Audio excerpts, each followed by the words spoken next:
Today in this journey, I've been up all night watching the Scottish referendum results and then spent 7¼ hours driving 210 miles, which is a commentary on our roads. I would have come by train, but my wife and my son wanted to be here, so they'll be up in a little bit. My son's 9 weeks old and already speaking in a Bradford accent. I'm really grateful to Ash and my other comrades for organising this, and to you all for coming. A splendid turnout. There's quite a lot to talk about. I hope it's not boring, but these have been momentous events. Let me start with the latest, if I may. As you know, I've been working hard for much of the last year, actually, to secure the victory for the No campaign in the Scottish referendum. I did so for many reasons. First of all, I am Scottish, of course, and British too, after yesterday's result. Therefore I had a keen interest in it as the land of my birth and education, and my 18 years as a Labour Member of Parliament in Glasgow. But secondly, and more importantly, I knew that a victory for the separatists to break up the country would be an unmitigated disaster for Bradford, for many reasons. But the most important of them is this, that if Scotland had left the Union yesterday, the Tories would have been 49 MPs at the start in all subsequent general elections.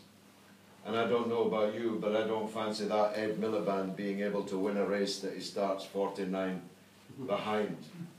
And if Bradford had to face a future of permanent Tory government in Westminster, frankly, there wouldn't be much left of the city by the end of it. It's not that we have any great faith in New Labour, but any Labour government is going to be better than any Tory government, certainly for a city like Bradford, which has so many economic and social problems and whose demography is simply of no interest to the Tories. A Tory government, almost by definition, has no interest in a place like Bradford. So I feel that I was fighting not just for what was right for Scotland, but what was right for England, at least industrial and post-industrial England, the poor, the working class in England. And that's why I put so much effort into it. I spoke at more than 30 public rallies all over the country. The media covered them quite extensively. In Scotland, I was a player in the debate, and if you don't believe that, just look at my Twitter feed and the hatred from those who regret the result. They blame me for the result, me and J.K. Rowling, which is the only thing I have in common with the billionaire novelist J.K. Rowling. It's a very, very important decision that was made yesterday, but the issue isn't over yet, because the Tories, despite having experienced what can only be described as a near-death experience for the state, for the country, are already playing games today, arguing that the decision that was made yesterday means that we have to change the British Constitution, which of course literally doesn't exist. We don't have a constitution. They talk about one, but nobody's ever seen it because it's not written down. But what they want now to say is that, okay, Scotland can have the enhanced devolution that was promised during the referendum campaign, but no Scottish or Welsh MPs will be able to vote in future on English matters. Now that might sound superficially attractive to you, But what it means is we could have a Labour government in May that can't actually govern the country because the Tories will have a majority in England and will need Scottish and Welsh MPs to vote for their budget and for their legislative programme. And so the struggle isn't over yet.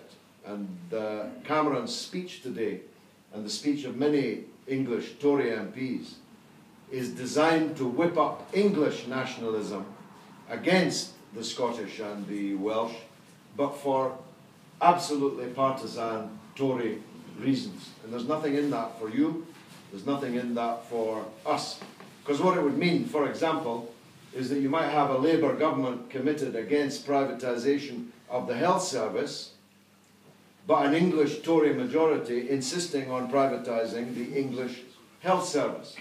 So you'd have a public health service in Wales, a public health service in Scotland, but a Tory majority in England demanding privatisation of the health service here. So I hope everyone understands why I took the stand that I did. It's not because I love the role of Britain and the Empire and all that.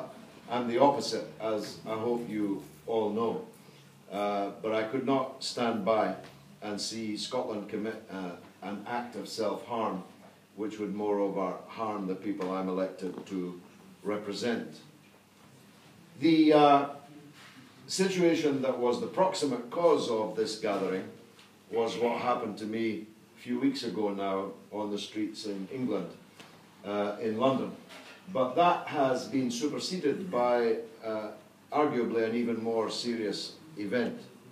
On Monday, just as I was about to go onto the stage with various cabinet ministers and leaders of the Labour Party in Scotland for our final rally in the Royal Concert Hall, very prestigious venue, I got a call from Scotland Yard to say that the post room in Parliament had just been cleared by a special branch and by a special operations unit of the Metropolitan Police wearing gas masks because a suspect package had been delivered to Parliament addressed to me, which when the Postal Service became suspicious of it and opened it, was found to contain chemicals as yet unspecified, together with a death sentence, not a death threat as has been reported, but a death sentence from a Zionist organisation based in New York in the Empire State Building, no less, but posted in Austria. So look out for Austrian postmarks here in the office. The sentence of death by virus had been passed on me by this Zionist organisation in New York for my hate that I had been generating against Israel in the wake, during and in the wake of the Gaza emergency. The police are treating it very seriously. They have raided, the American police have raided the headquarters in New York. They deny any knowledge of the package, obviously, but the package is being forensically examined to see what it contained, and also the Austrian police are now involved. Interpol, in fact, are involved. It was, on the face of it, a terrorist attack on Parliament and on me because of Gaza and the Palestinian issue. So I'm very grateful indeed to the postal services for their vigilance. I'm grateful to the police for the swift action that they took. I'm sorry for the workers in the post room who no doubt were alarmed, frightened, and potentially endangered by this latest incident last Monday. So that's just a few days ago. I don't know if they'll catch the people who sent it. I don't know what they'll find the chemicals were, but it shows a number of things.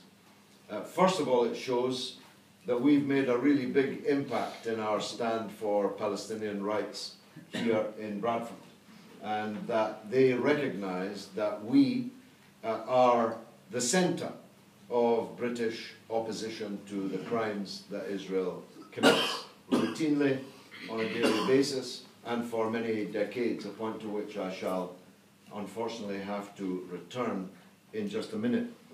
Secondly, it shows that Zionism, which was born in terror, and Israel, which came to exist through terror and has existed throughout its 65 years of existence by virtue of terror, is now ready to carry out terrorist acts even in Britain, even in the Houses of Parliament themselves.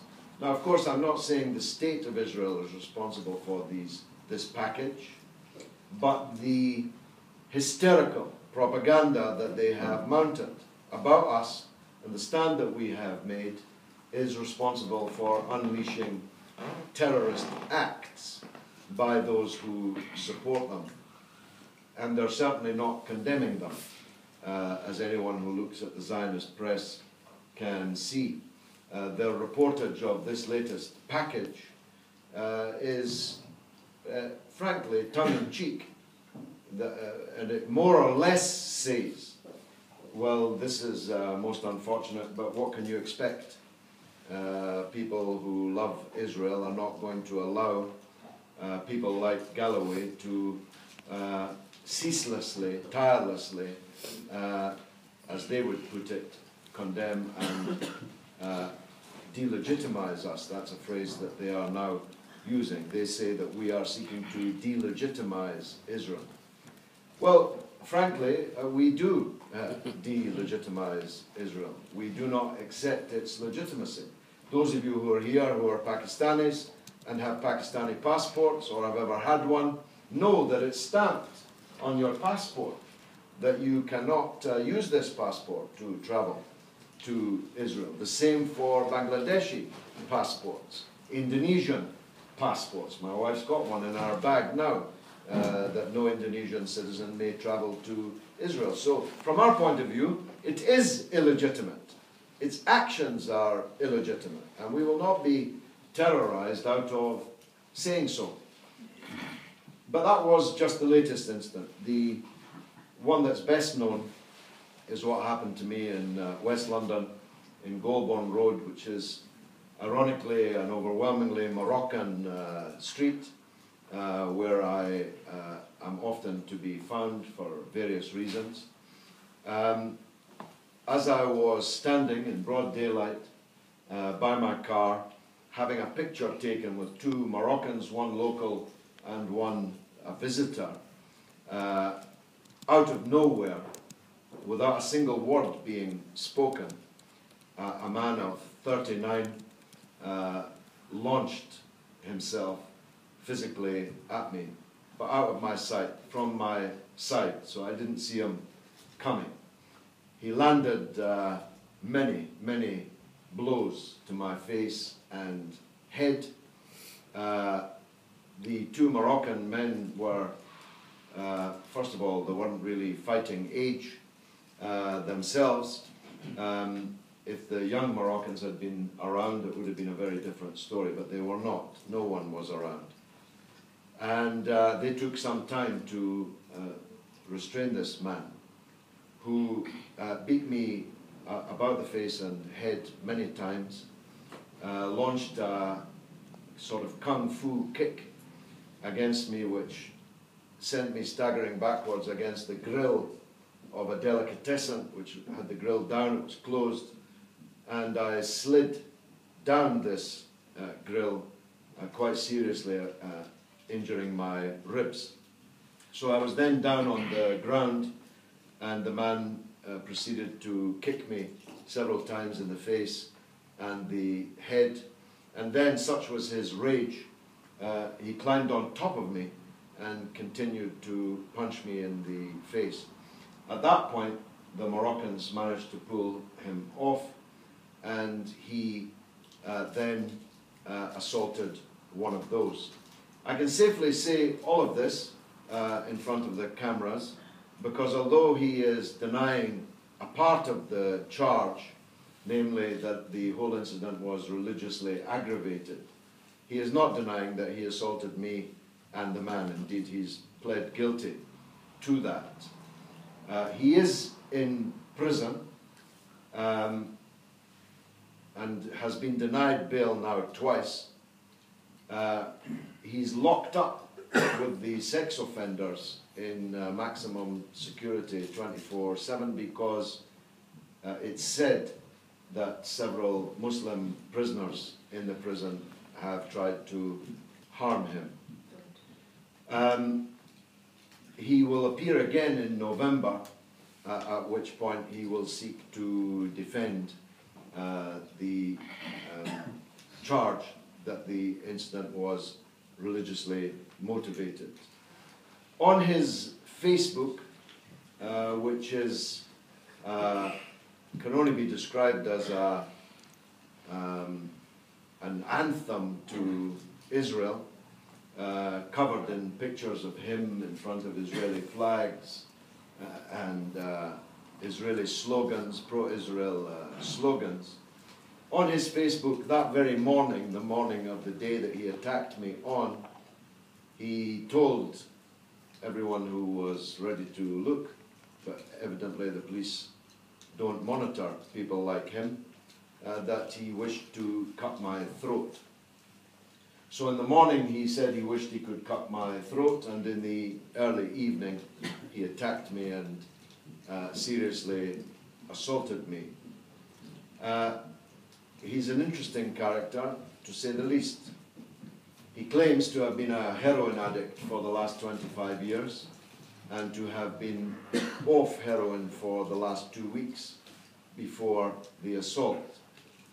He says, and he told the court again that earlier this week, that he is a convert to Judaism. Having been brought up as a Catholic, he concluded that the Catholic Church was anti-Semitic, and he has converted to Judaism. He was wearing, during the assault, an Israel Defense Force shirt with the logo of the Israel Defense Force on the front of it. I didn't see any of that while he was attacking me, I must say. Only when he'd been arrested could I see the shirt, which of course told me why he was attacking me in this vicious way. He will have some difficulty, I think, arguing that it was not religiously motivated, because he told the police in a very long statement, all tape recorded, that he was assaulting me because I was a Muslim and because I was a mouthpiece for Muslims and for Muslim terrorists. So I don't know how he's going to get out of that. I rather suspect he just wants a day in court to perform in defense of Israel and to try and put me on trial for my opposition to Israel. As any lawyers in the room will be able to tell you, this will add to the tariff that he will receive, because he's wasting a lot of state court time and money by his actions. It's come to something when a 27-year member of the British Parliament can be assaulted in broad daylight by a supporter of Israel, especially when for several days not a single British politician of the front rank even managed to condemn it. And until this moment, only one politician has condemned it publicly. That was Caroline Lucas of the Green Party. A large number of members of Parliament have condemned it to me personally, either through letters or just on Thursday personally. Michael Gove, the former Education Secretary, stopped his ministerial car and got out and came over to express his horror at what had happened. And I'm sure that these are sincere. It just would have been better if they were public. because a failure to condemn publicly what if it had been a Muslim carrying it out on a Jewish MP or a pro-Israel MP would undoubtedly have been treated as a terrorist act. I say that, I think, advisedly, Elias. Politically motivated violence is terrorism. At least it would be if it was a Muslim who had carried it out. But this has not been treated as terrorism, neither by the prosecution service, who didn't charge him with an act of terrorism, nor by the political class or the media class. In fact, only one media outlet and top journalist has actually covered the story in any seriousness before it was impossible to do so under court rules. And that was Peter Oborne of the Daily Telegraph, who did it on his radio show on Radio 4. But the rest of the media has treated it entirely differently from how they would have treated an attack on any other MP, and certainly, as I say, if the boot had been on the other foot. If, God forbid, anybody here in Bradford had seriously assaulted a supporter of Israel, a member of Parliament who supported Israel, we would never have heard the end of it. It would have been headline news for days, maybe weeks.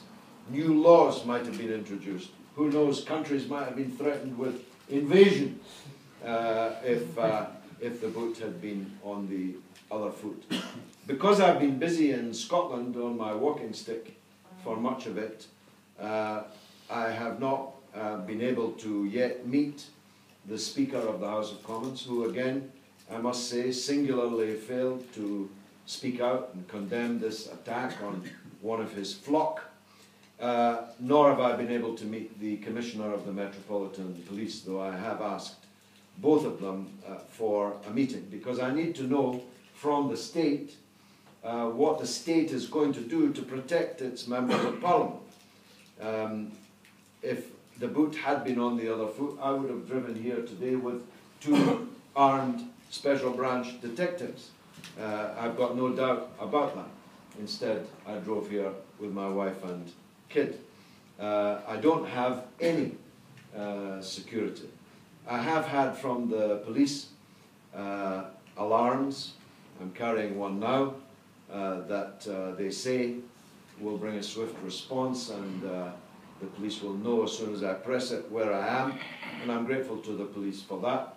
My house in London has been given some protection also from alarms, but it's not enough. I'm going to demand that the state either provide police protection to a Member of Parliament, so that that Member of Parliament can continue to speak their mind without fear of assault or worse, or that the state pays for me to hire protection. I think that's the least that we can demand in the circumstances. My ribs are still really extremely painful, so if you're going to hug me, I know you want to, please just hug the top half of my, from here upwards, and gently, please. I was walking, as I say, with a walking stick until a couple of days ago. My jaw was dislocated, but a very fine Iranian doctor at St Mary's, Paddington in London, by very gentle manipulation, put my jaw back in, and as you can hear, I'm still speaking, if a little painfully still.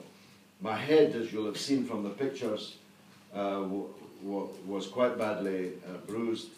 I'm not, although I'm 60, it hurt my sense of manhood that I hadn't been able to fight back against this man. He was quite fit and much younger than me, and he had the element of surprise but I did protect my lower face in the, those of you who know boxing, in the Floyd Patterson peekaboo style. Floyd Patterson wasn't much of a fighter, but he was quite good at defending his face. So that's what happened. It has caused outrage in the area because every Moroccan man there, and women actually, even old women, feels that it's a big offence against them, and the community police have had to be busy to keep calm in the area, and our door is regular. We have regular visitors at our door expressing horror and anger at what happened. Naturally, we don't want any violence against anybody. Indeed, the reason for this violence is because we've been doing such a good job without violence, because we have won in this country an overwhelming opposition to Israel's crimes. We in Bradford, as I say, are at the centre of that, but it spreads throughout the land, Muslim, non-Muslim, men and women, young and old. In the Gaza emergency, hundreds of thousands of people in Britain were demonstrating against Israel's crimes. And they know that. They know that we're well on our way in Britain to changing British attitudes towards the Palestinian question. And all of you have been a part of that as much as I have. So, what does it all mean? Well, as Harold Wilson once said, when a heckler asked him what's going on, he said, "I'll tell you what's going on. I'm going on." And I'm going on.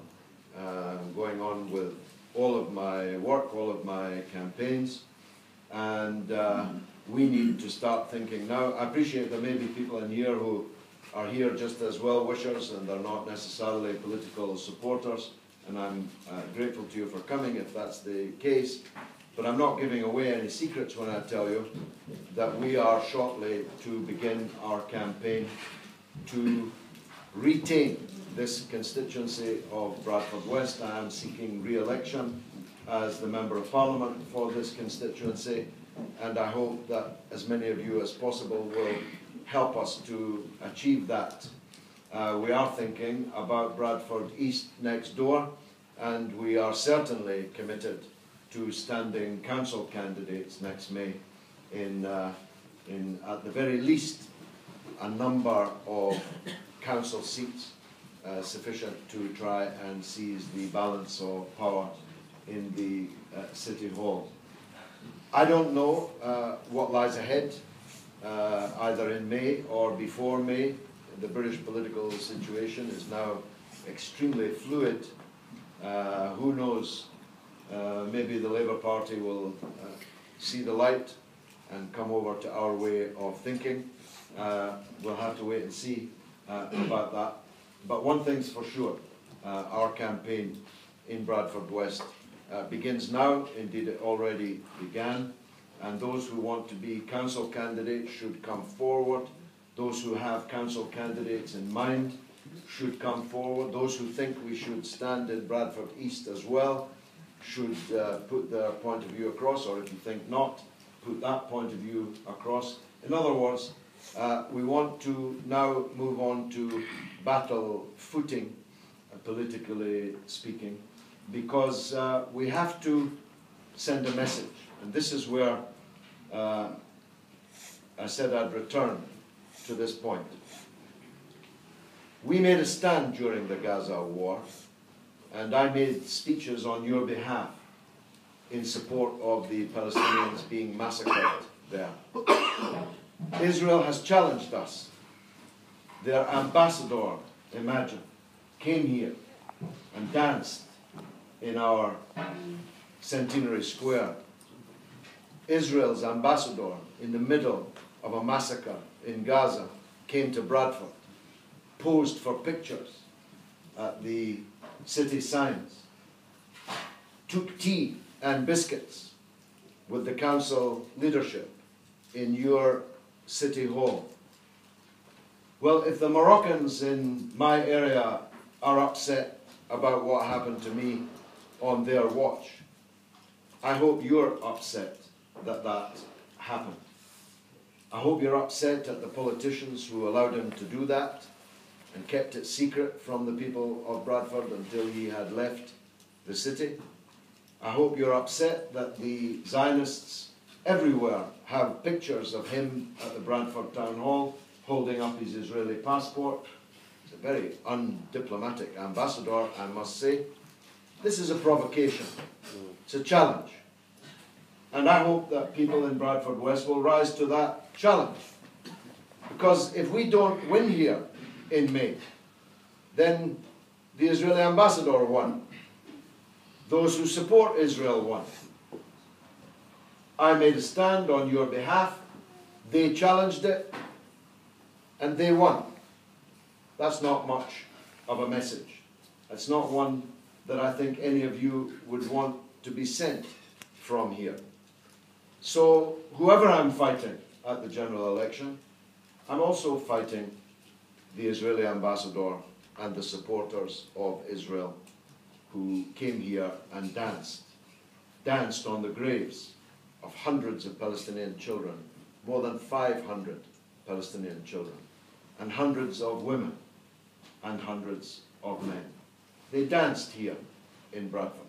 And I don't know about you, but I'm very, very angry about that. Except I must add this. The Council of Mosques also met the Israeli ambassador in the town hall and kept it secret from us.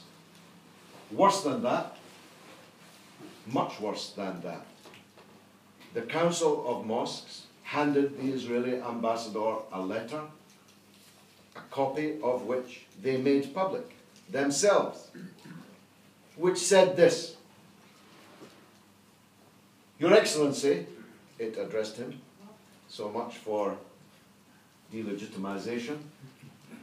Your Excellency, in normal times, I'm quoting this directly from their letter, in normal times, your visit to Bradford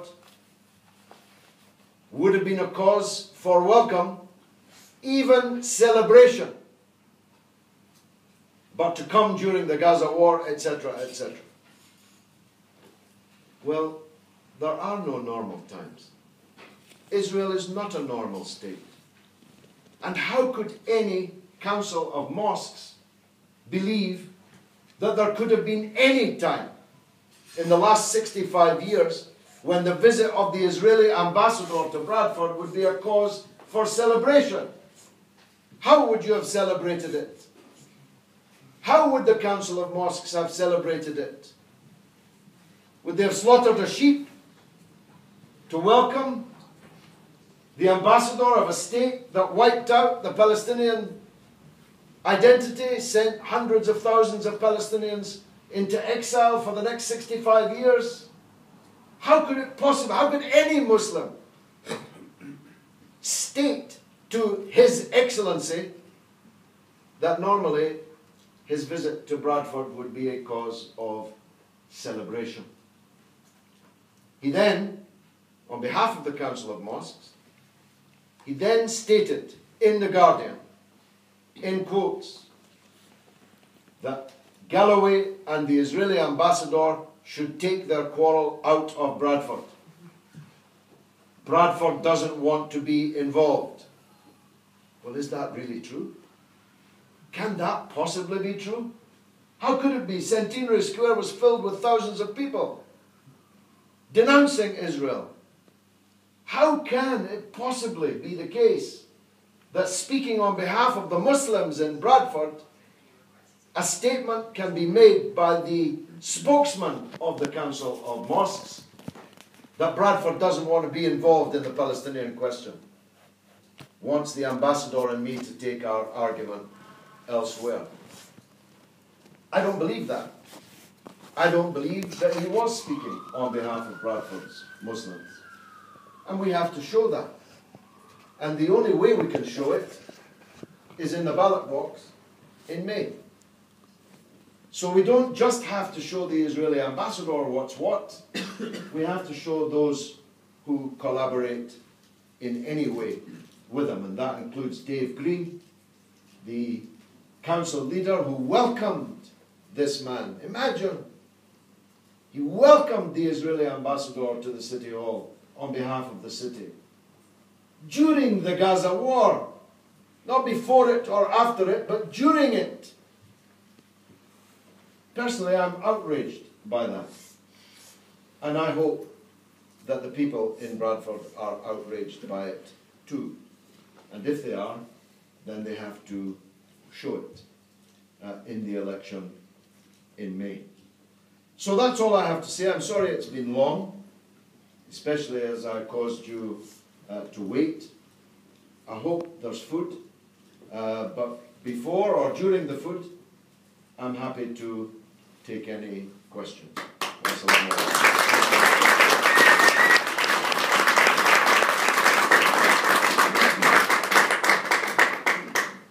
And if you don't mind, I'll sit down.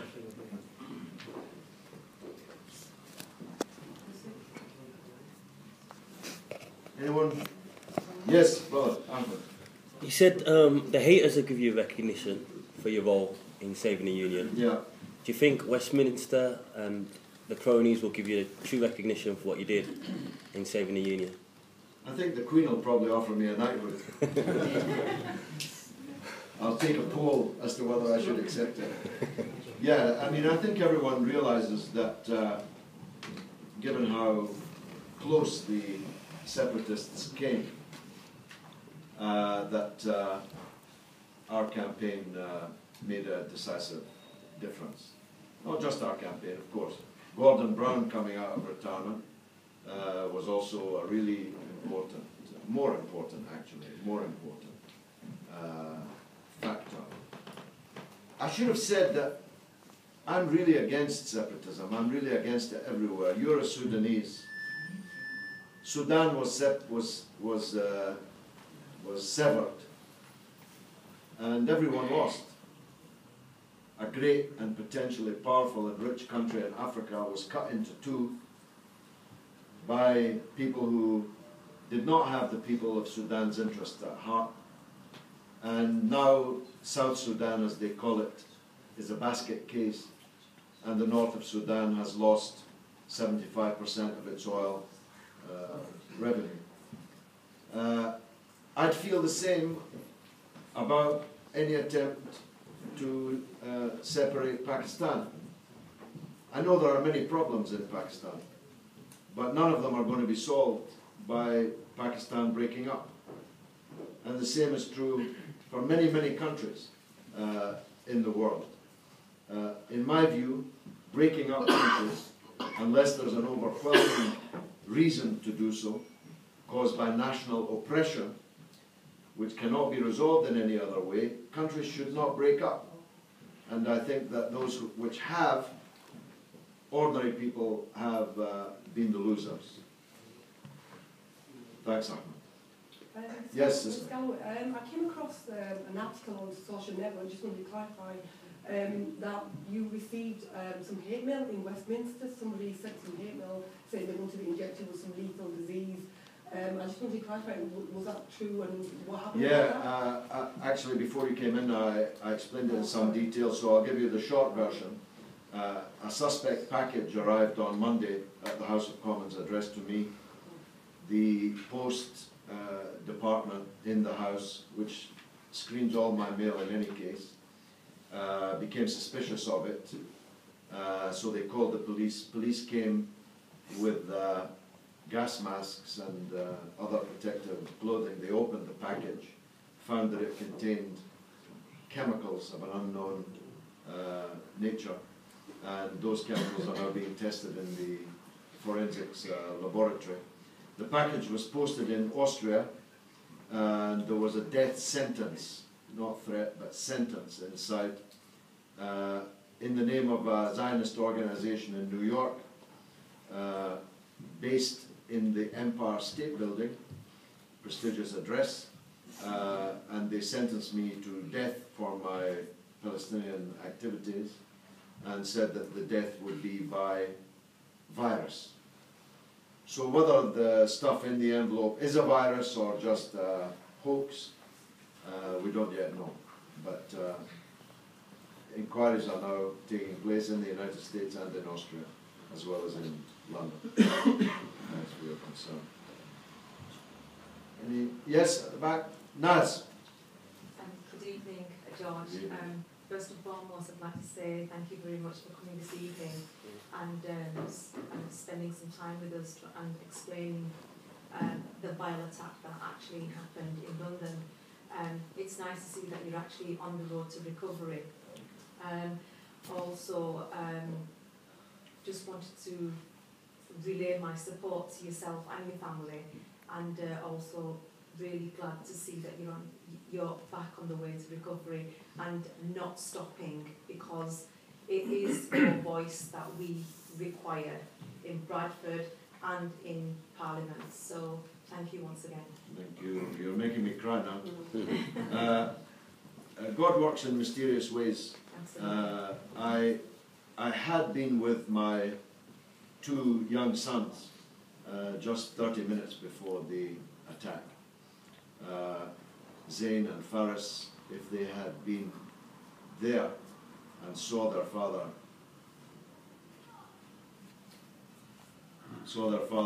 attacked in such a way, it would have scarred them far more seriously than the attack scarred me. So I thank God that the assault was not more serious, and especially I thank God that my children had just been delivered back to their mother just half an hour before the attack took place. I can hardly bear to think of what would have been the situation if my children had been there. Yes, Ash? Firstly, I think all of us feel like it's been a kick in the gut for us all. You're our representative, you're our member of Parliament. Even if you weren't, the service that you have given to people, brown-looking people like us all over the world, and Muslims, it's something that we can never repay you back.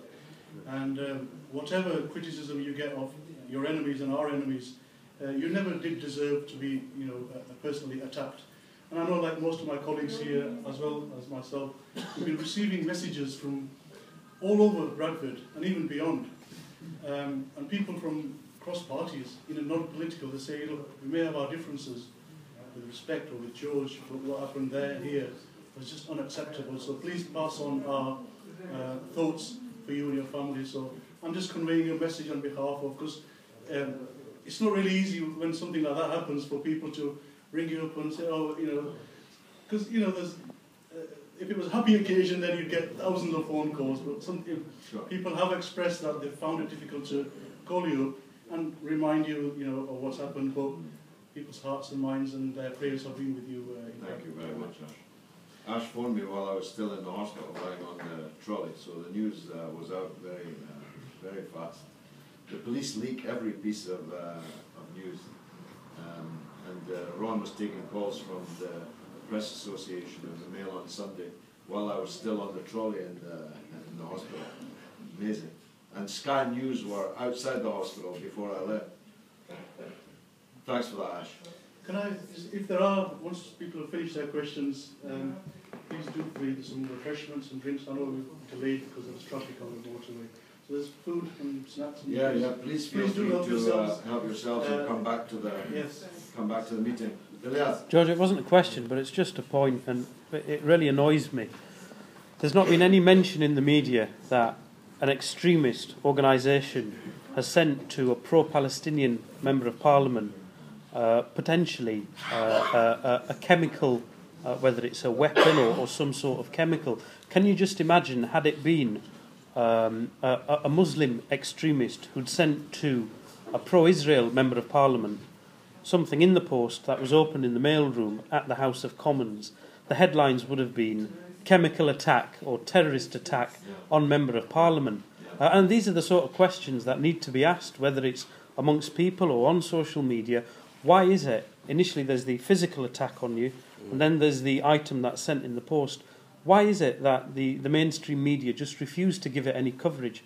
Why is it local media refuse to give it any coverage? Why is it members of Parliament don't see it as an attack on them simply because it's an attack on somebody whose view they don't agree with? And that's just wrong. Well, I'm probably remiss in not having consulted you earlier because of how busy I've been this week. And Ron, can you listen to this part? I wasn't sure what the legal position was about, because it's been widely reported that, and that young lady had presumably read that, that a threat had been... It was alleged that it put on social net. That's what I want to confirm. Alleged, yeah. Because they use the word alleged rather than saying it actually happened. Yeah. Which it has happened, we just don't need to establish what it was. Yeah. But it just used the word alleged, so people assume it hasn't happened. So because the police were being coy about it, I assumed there was some legal or investigatory reason for that. But as you put it, with your legal experience, there actually not only is no reason that we shouldn't state the facts, just the facts, we don't need to name even the organisation, Sure. although it's quite a well-known one in extremist Zionist circles. Just state the facts so that nobody's in any doubt that it actually happened and what it was that happened. And again, we're into the territory of if the boot had been on the other foot. Just think about this. If a Muslim organisation had sent a suspect package to the House of Commons addressed to a pro-Israel MP, it would be a gigantic story. Cobra meeting. It would be a terrorist attack on Parliament itself. Yeah. Yet, because the boot isn't on the other foot, we're in the situation where we need to think again, Ron, as to how we place all these facts now in the public domain. I don't see why the organisation isn't named. I don't see why their New York address in the Empire State Building isn't named. If it had been some extremist Muslim organisation in Bradford, the cameras would have been outside their headquarters right away. You see, what's worrying is if they can do that to you as an elected member of Parliament, what chance have we got as just citizens? You know, if there's no uproar, if there's if there's no recognition of how wrong it is, we've got no chance. And that's the scariest thing as well, because as we're active on the streets as well, openly supporting Palestine, I'm personally concerned that what if I'm targeted?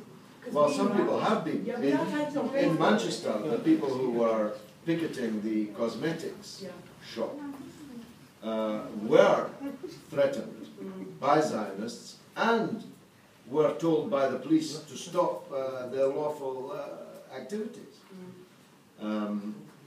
So these double standards are emerging more and more starkly in this picture, and I feel that we need to expose them. Naz? What I would like to know is what happened to freedom of speech? Why is it that when we want to speak as pro-Palestinian supporters, why are we being made to stay quiet?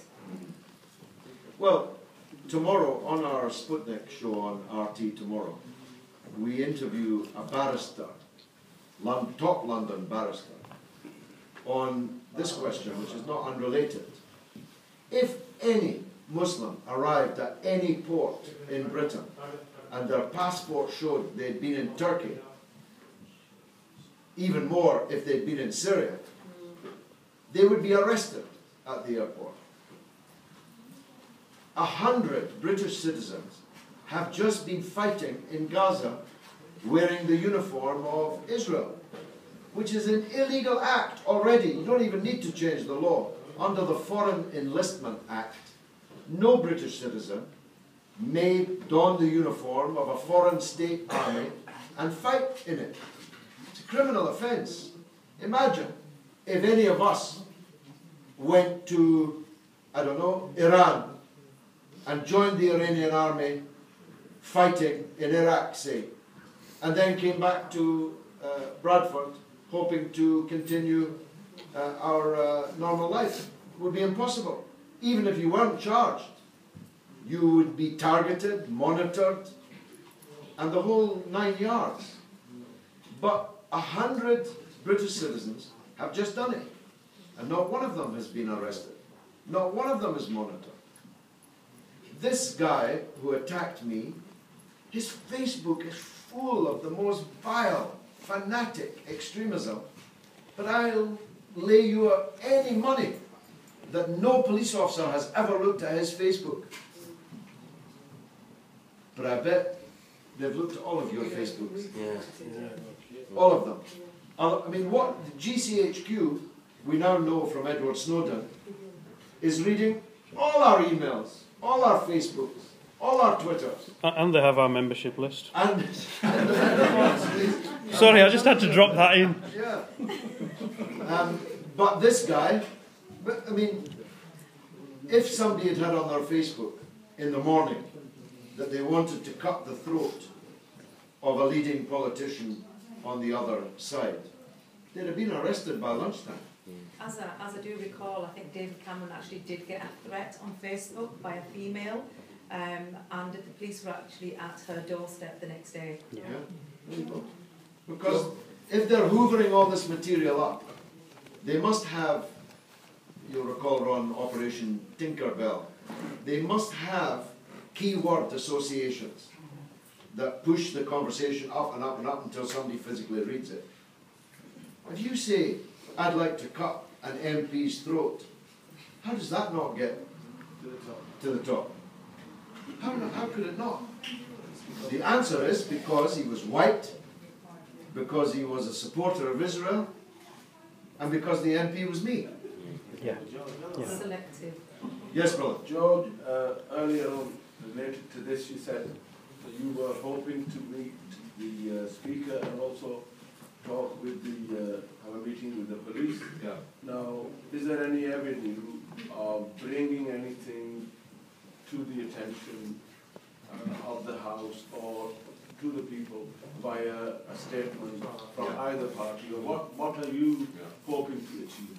Well, I haven't made a public statement on it yet, not least because I haven't been into the chamber, but I'm going to tell the Speaker that if something is not done, I will have to make a speech on it in Parliament and criticise the fact that nothing has been done. But obviously I'm hoping, especially now with this package, that they will recognise that this is a major security threat and that everyone knows about it, and if anything happened to me, it would be them that would be exposed for their failure to protect me, for the reasons that Naz raised. It's not because I want their sympathy or because I think that they care anything about freedom of speech. But who's next? I said this to Michael Gove in the street, who is a fanatic Zionist, by the way. I said to Michael Gove, if one guy can attack me, how many do you think might attack you? There's more people would like to attack you than would like to attack me, for lots of reasons. And he shrugged, because he can't deny that. If it becomes open season, that any member of Parliament that you don't like you can attack, well, where does that stop? Sorry, brother, I missed you. I beg your pardon. Assalamu Alaikum salam.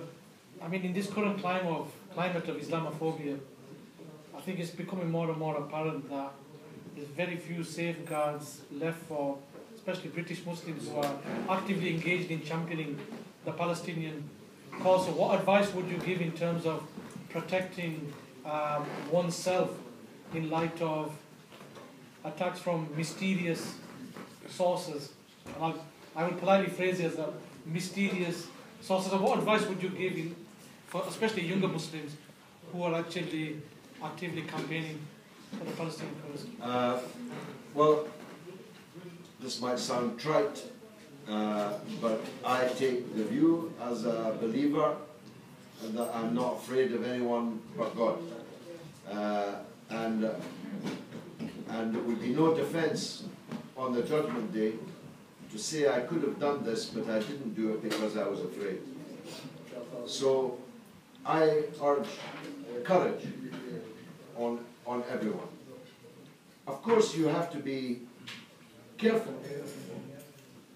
You can trust in God, but you can still watch before you walk across the road. There's nothing wrong with that. And you should take, sensible precautions. One should think always about potential consequences, especially about what one writes. Because one thing that's clear, if they weren't reading his Facebook, they are reading ours, and anything we write on Facebook will be subject to forensic examination, and if it can be found to be criticized, they will definitely use it. So sometimes some of our friends write silly things, express themselves wrongly, so they should think twice before writing, so as not to weaken our position rather than strengthen it. Yes, Sajid. Yeah, I just want to make a comment on about the Council of Jokes. Sorry, I mean Council of Mosques. The so-called self-proclaimed organisation. As you know, there's many mosques in Bradford or Yorkshire as a whole. And most of the mosques won't probably even know about so-called Council of Mosques. So I just want to put out there that we need to really realistically denounce them as representing the Muslim community. Because they don't represent me, not in my name. So I mean, I think I'm a bit of a lazy person. I cannot take the initiative, but I think we should have a petition against Council of Mosques that you don't represent us Muslims in Bradford. A petition would be enough to remove them, because we should choose. Well, it will show them at least that the Muslim community of Bradford. They should be called Muslim councils. They don't Exactly. represent me So something should go ahead it's about the Zionists against the so-called Council of Mosques. And it's evident that it's self-made, and they don't really represent the mosque or the Muslims of Bradford. Well, thanks, Saj. As you'll have heard from what I had to say, I'm particularly hurt by this. There was absolutely no need for it. It doesn't represent the view of the Muslims in Bradford. And to think that they went down to the town hall, which means they knew he was there, but they didn't tell any of the Muslims that he was there. I mean, the first thing the head of the Council of Mosques should have done when he knew the Israeli ambassador was in the town hall was call a demonstration. Should have called everybody down to the town hall to make their feelings known. Instead, they went into the town hall, shook his hand, had tea with the Israeli ambassador, and handed over a letter which said that normally if you were here it would have been a cause of celebration, which is such a monstrosity of a comment. I mean, and is belied even from their own Pakistani passports. Can I ask why it was so hush-hush for Bradford Council not to announce the fact that he was actually coming? Yeah. Well, one thing is certain. Please excuse me. One thing is certain, they knew about it the day before at least. Absolutely. Nobody puts on a reception for an Israeli ambassador at the drop of a hat. All the three leaders met him. Dave Green, Sutherland, is it Sunderland? Jeanette Sunderland. Sunderland. And who's the Tory leader? I'm not sure, but I think it was Simon Cook that met him. Simon Cook. So they must have been told the day before that the Israeli ambassador was coming. Keep it a secret from the people of Bradford. And we would never have known about it if the ambassador himself had not released the pictures of it. Although I think one brother learned about it and took a picture. In fact, was it not? Was it not Riaz? Riaz Sab?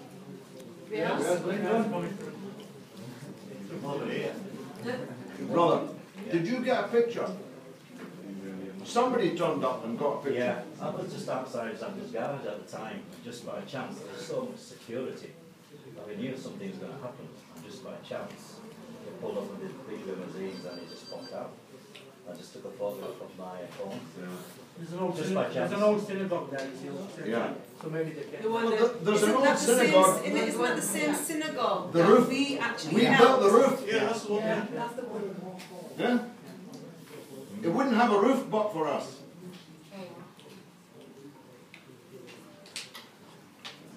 There was a scandal, and the bigger scandal is they got away with it. Yeah, There's no outrage. Crikey, satanic verses. They still talk about it till now. What happened in Bradford? In this case, the Israeli ambassador was dancing on the graves of Gaza here in our city. And the Council of Mosques. Don't get me started. Anybody else got something to say? Just off subject.